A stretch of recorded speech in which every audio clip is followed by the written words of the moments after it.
Muy buenas noches, querida audiencia, bienvenidos a Mirando Lejos. La semana que transcurrió, la verdad que tuvimos varias noticias en el orden local muy importantes. En primer lugar, creo que es importante recordar que ayer se cumplió 8 años de un asesinato político que creo que debe ser recordado a los efectos de que no se pueda volver a repetir, a los efectos de que podamos proscribir la cultura del crimen, la cultura del asesinato, de la convivencia política paraguaya. Ayer se cumplían 8 años del asesinato, de la invasión agresiva, policial, prepotente, criminal, de la Policía Nacional, de miembros de la Policía Nacional, y de una manera cobarde, de espaldas, asesinaron a un joven de la Juventud Liberal Radical Auténtico, Rodrigo Quintana. Creo que esto es importante recordar a los efectos de que Rodrigo Quintana está muerto, pero Rodrigo Quintana no han proscripto su derecho a la justicia. El derecho de Rodrigo Quintana a la justicia es el derecho a la verdad. A eso no tenemos que renunciar los paraguayos. La democracia paraguaya no puede renunciar a la verdad. Tenemos que saber qué sucedió esa noche y tenemos que hacer que los responsables de este hecho luctuoso y criminal sean sancionados como corresponde. Creo que los incidentes del Poder Judicial que fueron violentos pueden ser considerados anecdóticos al lado de lo que sucedió esa noche cuando un grupo de políticos del oficialismo en aquel entonces, también de la oposición, se unieron a los efectos de tratar de lograr la imposición de la reelección presidencial a través del camino incorrecto, que era la enmienda, cuando todos sabemos lo que fuimos constituyentes, que el camino para la reforma constitucional es, digamos, una Asamblea Nacional Constituyente en todo aquello que hace al contenido del régimen político. Esa fue una experiencia traumática. Creo que terminó perjudicando a aquellos que la impulsaron políticamente. Pero creo que también que dejó una lesión, una herida moral en la sociedad paraguaya. Creo que los paraguayos tenemos que saber que no podemos seguir pretendiendo las reformas constitucionales o las reformas institucionales a través del entuerto, a través de lo antijurídico, a través de lo que se pueda transar políticamente. Las transacciones políticas nunca pueden omitir o solapar la verdad, los principios jurídicos y los principios éticos que le dan fundamento a la República del Paraguay. Especialmente en unos momentos globales en donde vemos que las democracias están en muchos lugares del mundo en tela de juicio, pero nosotros los paraguayos y en Sudamérica, en Latinoamérica, en Hispanoamérica, queremos robustecer la democracia y queremos robustecer la democracia fortaleciendo nuestras instituciones, fortaleciendo el Poder Judicial. Por eso el Poder Judicial tiene la obligación moral y jurídica, el mandato jurídico de esclarecer qué pasó aquella noche con Rodrigo Quintana. Y estamos invocando la memoria de lo que pasó ayer y lo que pasó hace 8 años, no a los efectos de la venganza. La venganza nunca conduce al camino de la reconciliación y al camino de la verdad. Las cosas tienen que ser puestas en orden y los culpables tienen que cumplir su sanción. Por otro lado, la semana pasada hubo una marcha en la ciudad de Asunción. Se movilizaron sectores populares, se manifestaron sectores sociales, se manifestaron los partidos políticos también. La gente dirá, las marchas fueron o no fueron majestuosas, fueron o no fueron masivas, hubieron multitudes, no importa eso. Lo importante es que empieza a generarse, por el bien de la democracia, por el bien del presidente Santiago Peña, se empieza a expresar, a manifestar y a evidenciar una oposición que muestre una actitud más que una capacidad movilizadora ahora.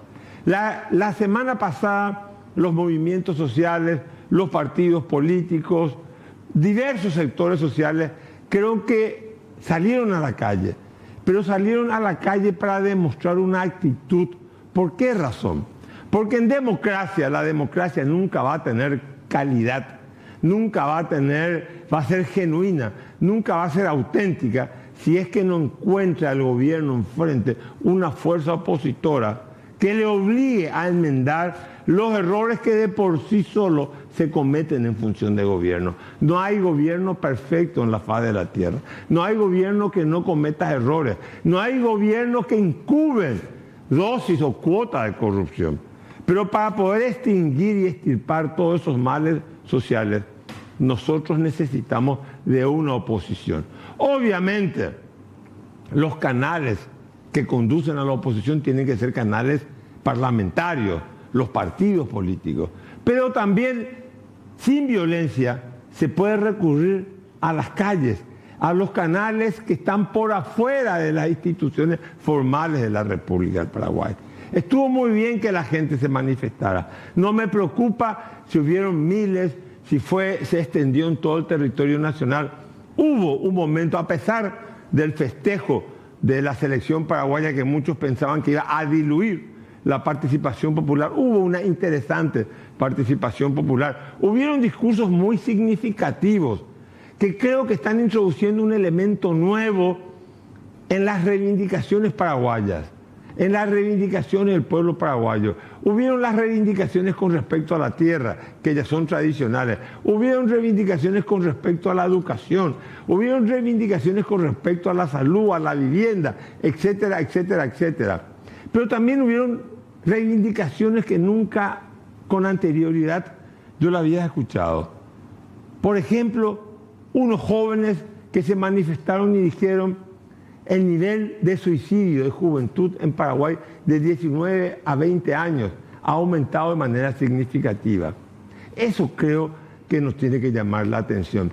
Y entender, los que gobiernan la República del Paraguay, que lo peor que nos puede pasar, y nos está pasando eso, que la ciudadanía en calidad le está ganando a la representación política. Siempre hemos dicho los paraguayos, los representantes paraguayos son el fiel reflejo de lo que es el Paraguay. Yo creo que eso en parte ha sido cierto, pero en parte estoy sintiendo una ciudadanía que creo que tiene mayor contenido, que creo que tiene mayor ambición, que creo que tiene mayor calidad de lo que tradicionalmente ha sido la ciudadanía paraguaya.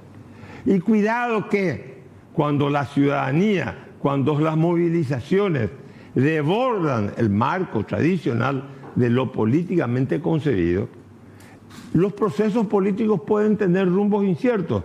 Por un lado, o podemos terminar profundizando la democracia, robusteciendo nuestras instituciones, acelerando el proceso de modernización social que el Paraguay necesita, o por otro lado también una ciudadanía escéptica, desconfiada, decepcionada, puede sencillamente buscar un líder mesiánico, buscar salidas extrasistémicas y terminamos o podamos terminar en una situación como la venezolana, en donde sabemos que el pueblo vota pero el pueblo no puede elegir, en donde hay caricaturas de proyectos dictatoriales que verdaderamente le restan la esperanza al pueblo de Venezuela.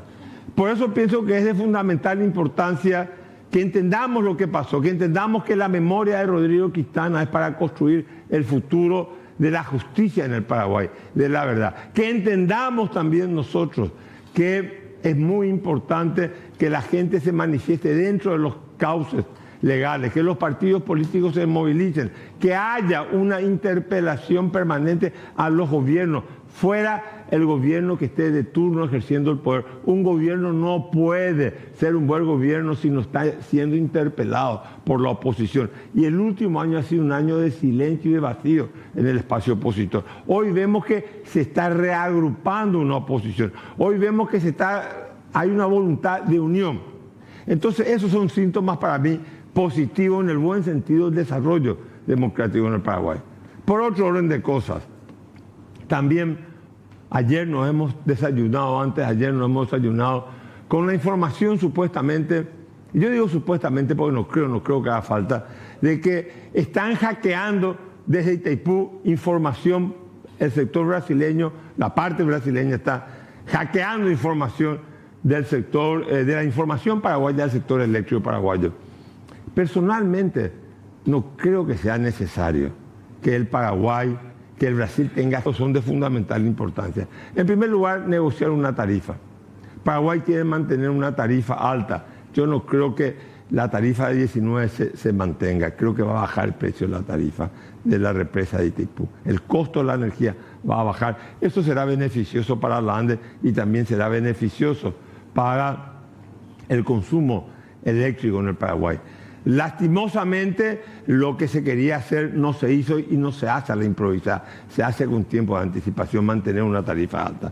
Segundo, y eso sí que son dos cosas que me preocupan de manera importante y no estoy viendo una actitud focalizada por parte de los negociadores paraguayos ni brasileños con respecto a este tema. En Itaipú lo importante es el manejo de las aguas. Itaipú va a seguir produciendo mucha energía, entonces Brasil tiene que soltar agua que tienen los 45 reservorios, aguas arriba. Porque si Itaipú produce menos energía, nosotros perdemos doblemente. Perdemos la energía que no se produce en Itaipú y perdemos la energía que tampoco se produce en Yacyretá. Entonces el Paraguay incorpora menos dinero en regalías, royalties y en la compensación por cesión de energía. Ese es un tema de fundamental importancia. Negociemos las aguas. 45 reservorios de agua hay en la zona norte. Esa agua tiene que fluir, tiene que discurrir por el río Paraná para que la transformemos, las turbinemos. En las turbinas de Itaipú se convierta en energía y luego sigan aguas abajo a Yacyretá y Yacyretá también pueda aumentar su potencial energético. Y por último, el gobierno paraguayo, nosotros los paraguayos le hemos vendido la energía a Brasil. Ha sido parte del Tratado de Itaipú. El Tratado de Itaipú se funda sobre el criterio de un mercado cautivo. ¿Qué quiere decir eso? Alguien tiene que comprar la energía de Itaipú. En el caso histórico paraguayo, hemos sido nosotros los paraguayos, ante nuestra incapacidad por falta de infraestructura y de apetito energético, lo que le hemos exportado, digo exportado porque se paga en dólares, la energía paraguaya al Brasil. Ahora bien, nosotros vamos a aumentar nuestro consumo energético y necesitamos que Itaipú produzca más energía, por eso hablamos de las aguas.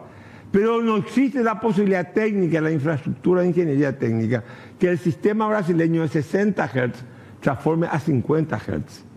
Entonces nosotros no podemos importar energía brasileña. Y para nuestra seguridad y abastecimiento energético, nosotros necesitamos esa certeza. Que en las negociaciones se pongan que la Itaipú tenga que instalar la infraestructura eléctrica necesaria para poder transformar de 60 Hz a 50 Hz.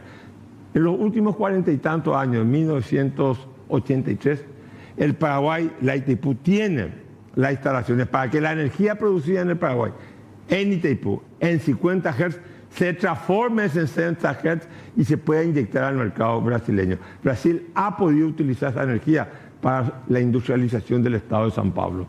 Ahora nosotros también tenemos que tener la seguridad, la soberanía energética, el reaseguro energético de que podemos utilizar.